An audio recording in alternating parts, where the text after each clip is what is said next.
Bollywood silver screen presenting crimson peak. इस कहानी की शुरुआत होती है सन 1887 से, जहां पर हमें एडिथ नाम की एक बच्ची को दिखाया जाता है जो कि बहुत ही अमीर खानदान से ताल्लुक रखती है, लेकिन उसकी मॉम की एक बीमारी में मृत्यु हो चुकी है, इसीलिए वो बहुत ज़्यादा दुखी है। अब कुछ दिनों बाद जब वो अपने बिस्तर पर लेटी होती है, तभी वहाँ पर एक साया आता है जो उसकी मॉम का घोस्ट है। उसकी मॉम उसे कहती है कि क्रिम्सन पीक से बचकर रहना, और इसके बाद हमें वक्त दिखाया जाता है 14 साल बाद का, यानी कि ये साल होता है 1901 का, जहाँ पर एडिथ अब बड़ी हो चुकी है। वो एक उभरती हुई राइटर है और उसने अपने बचपन के उस एक्सपीरियंस से, जब उसने अपनी मॉम की आत्मा को देखा था जिसने कहा था कि क्रिम्सन पीक से बचकर रहना, उसके आधार पर एक कहानी, एक किताब लिखी होती है जिसे पब्लिश कराने के लिए वो एक पब्लिशर के पास जाती है, लेकिन पब्लिशर मना कर देता है। वो कहता है कि मुझे भूत प्रेतों की नहीं बल्कि रोमांटिक कहानियां चाहिए। इसके बाद दिखाया जाता है कि एडिथ अपने पिता के ऑफिस में टाइपराइटर से अपनी कहानियां आगे लिख रही होती है। तभी वहां पर एक लड़का आता है जिसका नाम थॉमस होता है। वो एडिथ से कहता है कि मैं आपके पिता से मिलने के लिए आया हूं, और तभी वो एडिथ की लिखी हुई कुछ लाइंस पर उसकी किताब के पेजों पर अपनी नजर डालता है और एडिथ से कहता है कि आपने बहुत अच्छा लिखा है। इसके बाद थॉमस एडिथ के पिता से और बाकी सभी लोगों से मिलने के लिए जाता है जो इस कंपनी को लीड करते हैं। वो उन सब से कहता है कि मैं एक प्रोजेक्ट पर काम कर रहा हूं जिसके लिए मुझे फंडिंग की, यानी कि पैसों की जरूरत है। वो उन सबको अपना मॉडल दिखाता है जिससे जमीन के अंदर ड्रिलिंग की जा सकती है, लेकिन एडिथ के पिता इससे बिल्कुल भी इंप्रेस नहीं होते। वो कहते हैं कि तुमने पहले भी इस मॉडल को कई जगह दिखाया है जो हर जगह रिजेक्ट हो गया है, और हम भी इसमें कोई पैसा नहीं लगाएंगे। वहीं रात को एडिथ के पिता एक पार्टी के लिए तैयार हो रहे होते हैं। एडिथ अपने पिता से कहती है कि आपको थॉमस के साथ ऐसा नहीं करना चाहिए था, मुझे लगता है कि वो एक काबिल इंसान है, लेकिन उसके पिता थॉमस में कोई भी इंटरेस्ट नहीं लेते और वहां से चले जाते हैं। अब एडिथ जब अपने घर पर अकेली होती है, तभी बाहर से कोई उसका दरवाजा खोलता है, और जब दरवाजा खुलता है तो उसे एक बार फिर से अपनी मॉम की आत्मा दिखती है। एडिथ जल्दी से दरवाजा बंद कर देती है, लेकिन उसकी मॉम दरवाजे के आर पार आकर एक बार फिर से उसे वही बात कहती है जो बचपन में कही थी, क्रिम्सन पीक से बचकर रहना। एडिथ बहुत ज्यादा डर जाती है, और तभी उसके घर पर काम करने वाली लड़की आकर उसे बताती है कि कोई थॉमस नाम का लड़का आपसे मिलने के लिए आया है। एडिथ थॉमस से मिलने के लिए जाती है जो उसे कहता है कि हमें पार्टी में चलना चाहिए। दरअसल थॉमस उसे पसंद करता है। एडिथ थॉमस के साथ उस पार्टी में चली जाती है जहां पर उसके पिता भी होते हैं। यहाँ पर थॉमस की जो बहन होती है वो पियानो बजाती है, जिस पियानो की धुन में थॉमस और एडिथ एक दूसरे के साथ डांस करते हैं। अब एडिथ के पिता को कहीं ना कहीं थॉमस और उसकी बहन के ऊपर शक होता है, इसीलिए वो एक जासूस को हायर करते हैं और कहते हैं कि मुझे थॉमस और उसकी बहन की पूरी डिटेल्स चाहिए। जल्दी जासूस उनके पास एक फाइल लाता है जिसमें थॉमस और उसकी बहन की बहुत सारी डिटेल्स होती हैं, और अब एडिथ के पिता अपने घर में एक पार्टी रखते हैं। वहीं हमें एडिथ को दिखाया जाता है जो थॉमस से मिलने के लिए जाती है। यहाँ थॉमस की बहन भी होती है। थॉमस की बहन थॉमस से कहती है कि मुझे एडिथ बिल्कुल पसंद नहीं है। थॉमस कहता है कि तुम अपनी अंगूठी निकाल कर मुझे दे दो, हम अपने मकसद में जरूर कामयाब होंगे। थॉमस की बहन कहती है कि ये अंगूठी मुझे वापस चाहिए, और अब थॉमस उस पार्टी में जाता है जो एडिथ के पिता ने रखी होती है। वहां पर वो अपने प्यार का इजहार उसे शादी के लिए कहने वाला होता है। तभी वहां पर एडिथ के पिता आते हैं जो थॉमस और उसकी बहन को अपने कमरे में बुलाते हैं और बताते हैं कि मुझे तुम्हारी सारी डिटेल्स मिल चुकी है, मैं जानता हूं कि तुम अच्छे इंसान नहीं हो, यहाँ पर तुम पैसों के लिए हो। वो उसे एक चेक देते हैं और कहते हैं कि सुबह यहाँ से निकल जाना, लेकिन जाने से पहले तुम्हें मेरी बेटी का दिल तोड़ कर जाना होगा, क्योंकि उन्हें पता है कि उनकी बेटी एडिथ भी उसे बहुत पसंद करती है। और जब ये सब के सब डिनर टेबल पर होते हैं, तभी थॉमस ऐलान करता है कि कल मैं हमेशा के लिए यहाँ से जा रहा हूँ। एडिथ को सुनकर बहुत बुरा लगता है, वहां से चली जाती है। थॉमस उसके पीछे जाता और कहता है कि वैसे भी तुम्हारे साथ रहकर मेरा दिल टूटेगा, तुम्हें प्यार के बारे में कुछ नहीं पता, तुम हमेशा आत्माओं की कहानियां लिखती हो, वही लिखो, प्यार मोहब्बत तुम्हारे बस का रोग नहीं है। यह सुनकर एडिथ को गुस्सा आता है, वो थॉमस को एक थप्पड़ मार देती है, जिसके बाद थॉमस वहां से चला जाता है। अगली सुबह एडिथ के पिता को दिखाया जाता है जो वॉशरूम में होते हैं। तभी पीछे से कोई आता और उन्हें मार देता है, जिसके बारे में एडिथ को कुछ नहीं पता होता। एडिथ को थॉमस का लेटर मिलता है जिसमें उसने लिखा होता है कि रात को जो कुछ मैंने कहा वो तुम्हारे पिता के कहने पर कहा था, क्योंकि मैं गरीब हूँ और वो नहीं चाहते कि हम दोनों एक दूसरे के साथ रहे, जबकि सच ये है कि मैं तुमसे बहुत प्यार करता हूँ। ये सुनने के बाद एडिथ उस होटल में जाती है जहाँ पर थॉमस रुका होता है। उसे पता चलता है कि थॉमस यहाँ से जा चुका है, जिससे वो बहुत उदास हो जाती है। पर अगले पल उसके सामने थॉमस होता है जो उसे बताता है कि यहाँ से मैं नहीं बल्कि मेरी बहन जा चुकी है, मैं तुमसे बहुत प्यार करता हूँ। अब यहाँ पर एडिथ के पिता का वकील आता है जो एडिथ को बताता है कि तुम्हारे पिता की हादसे में मृत्यु हो गई। इस बात से एडिथ का दिल टूट जाता है, क्योंकि उसका इस दुनिया में उसके पिता के अलावा कोई भी नहीं था और अब थॉमस उसको वही अंगूठी पहनाता है जो उसने अपनी बहन से ली थी। ये दोनों शादी कर लेते हैं। शादी के बाद थॉमस एडिथ को इंग्लैंड ले आता है जहाँ से वो है। यहाँ पर वो एक बहुत पुराने महल में रहता है। यहाँ पर काम करने वाला आदमी एडिथ को देखकर कहता है कि मुझे पता है कि आप थॉमस की वाइफ हैं, आपकी शादी को बहुत वक्त हो चुका है। ये सुनकर एडिथ को बहुत अजीब लगता है और वो थॉमस से इस बारे में कुछ नहीं पूछती। और अब जब ये अंदर जाते हैं तो ये पूरा एक खंडर नुमा महल होता है। यहाँ पर एडिथ को एहसास होता है कि कोई ना कोई है। भी वो देखती है कि लिफ्ट अपने आप ही ऊपर चली गई, जिसके बारे में वो थॉमस से कहती है। थॉमस कहता है कि ये सब तुम्हारा वहम है, बस एक बात याद रखना कि कभी बेसमेंट में मत जाना। यहाँ पर थॉमस की बहन भी आ जाती है जो थॉमस को देखकर खुश होती है। वहीं एडिथ जब अपने कमरे में जाती है तो हमें दिखाया जाता है कि उसके पीछे कोई घोस्ट है, पर जैसे ही एडिथ पीछे मुड़कर देखती है तो वहां से गायब हो जाता है। दरअसल थॉमस और उसकी बहन बहुत ज्यादा मिस्टीरियस होते हैं। वो जब भी एडिथ को चाय पिलाते हैं तो उसमें कुछ मिला देते हैं। वहीं एडिथ के घर पर दिखाया जाता है जहां पर एडिथ के पिता का डॉक्टर, जो उनका दोस्त भी था, जब उनकी चेकबुक देखता है तो उसे पता चलता है कि एडिथ के पिता ने आखिरी चेक थॉमस के नाम लिखा था, जिससे उन्हें थॉमस पर शक हो जाता है। एडिथ महल में रात को जब सो रही होती है, अचानक से उसकी नींद खुलती है और देखती है कि वहां पर थॉमस नहीं है। वो कैंडल्स लेकर थॉमस को देखने के लिए जाती है जहां पर उसे कपबोर्ड दिखता है और जब वो उसे खोलती है तो उसमें एक बॉक्स होता है जिसमें टेप्स हैं। और तभी अचानक पीछे से जमीन के अंदर से एक घोस्ट निकलता है जो उसकी तरफ बढ़ने लगता है।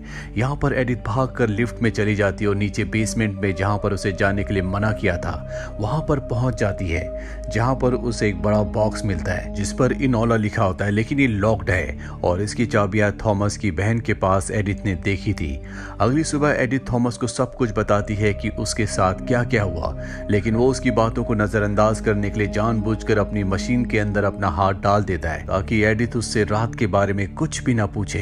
अब जब उसके हाथ में बैंडेज कर रही होती है तभी थॉमस उसे बताता है कि मेरी मशीन जमीन के नीचे से जो रेत मिट्टी निकालती है वो लाल रंग की होती है, जिसे यहाँ पर क्रिम्सन पीक कहा जाता है। क्रिम्सन पीक सुनने के बाद एडिथ पूरी तरह से हैरान हो जाती है क्योंकि उसकी मॉम की आत्मा ने उसे 2 बार पहले भी कहा था कि क्रिम्सन पीक से बचकर रहना।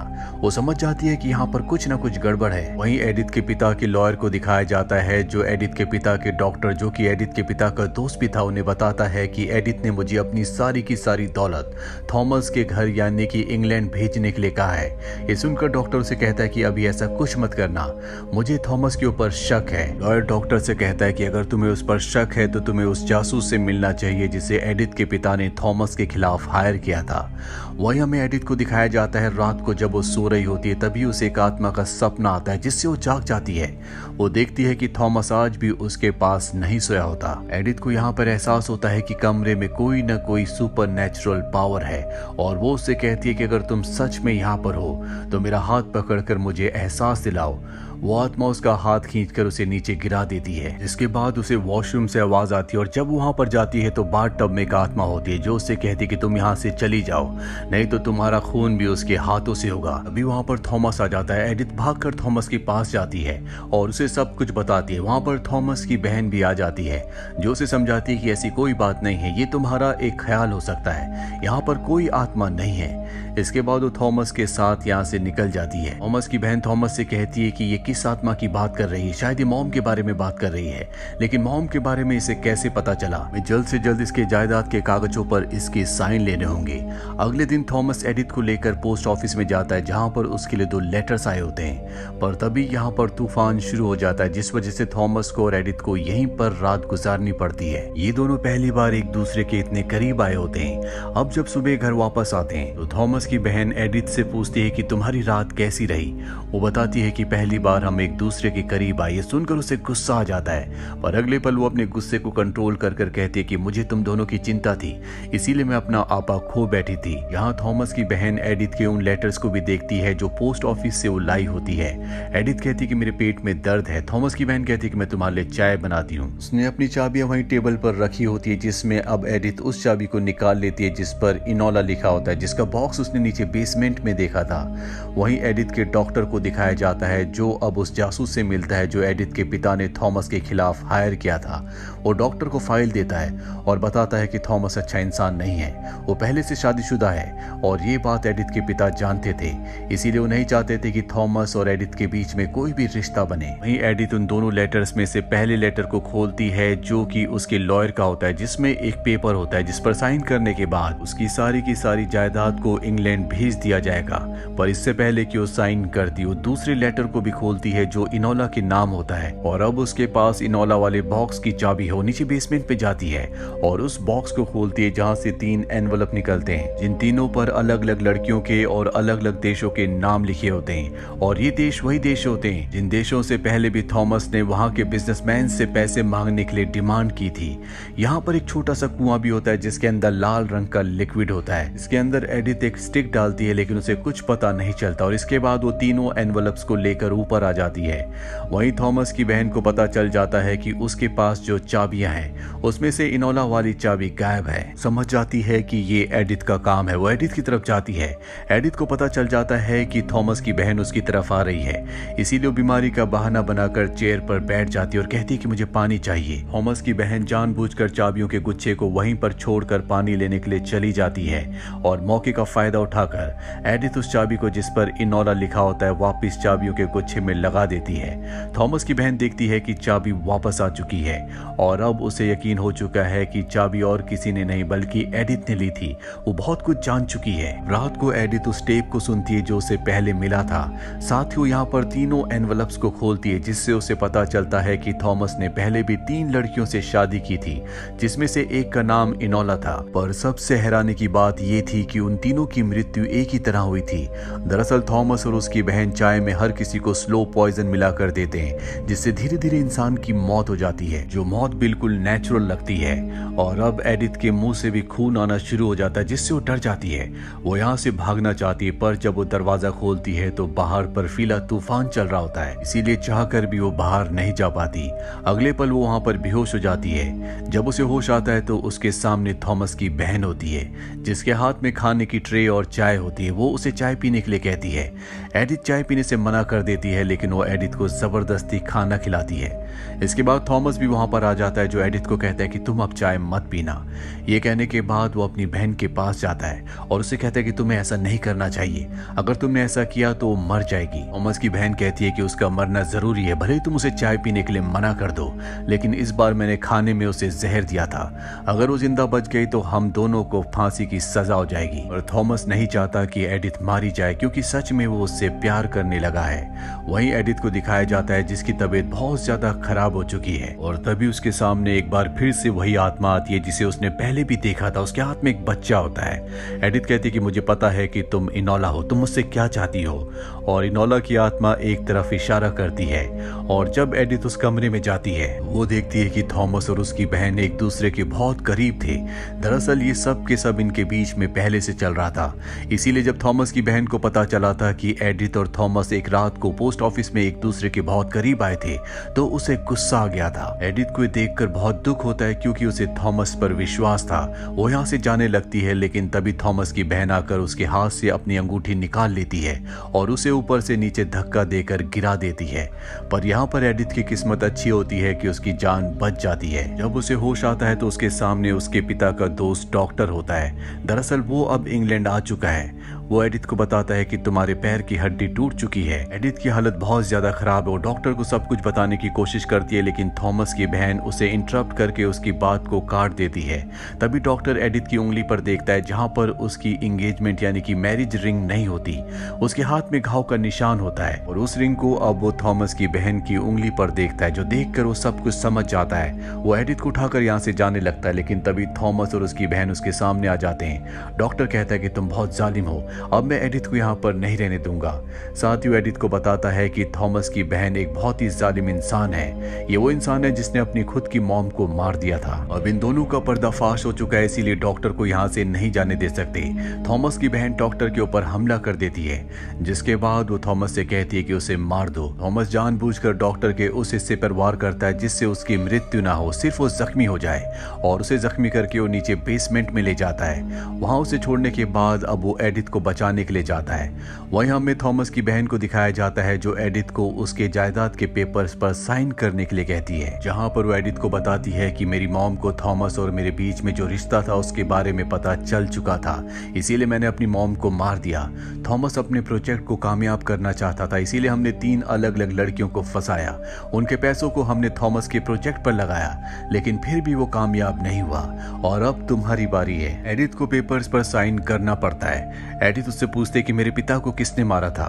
वो कहती है कि तुम्हारे पिता को मैंने मारा था। सुनकर एडिथ को गुस्सा आता है और वो पेन से उसे जख्मी करके वहां से निकल जाती है। अब जब वो यहाँ से निकल रही होती है तभी थॉमस नीचे बेसमेंट से लिफ्ट से ऊपर आ जाता है। वो उसके ऊपर भी हमला करना चाहती है। थॉमस बताता है कि मैं तुमसे प्यार करता हूँ और अब तक जो कुछ मैंने किया वो अपनी बहन के कहने पर किया, क्योंकि वो मेरी बड़ी बहन है। तुम नीचे बेसमेंट में जाओ जहाँ पर डॉक्टर अब भी जिंदा है।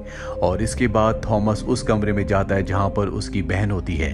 वो उन पेपर्स को जला देता है जिस पर एडिथ ने साइन किए थे। अब थॉमस अपनी बहन से कहता है कि तुम एडिथ को मत मारो, हम यहाँ से हमेशा के लिए कहीं दूर चले जाएंगे और तीनों एक साथ मिलकर रहेंगे।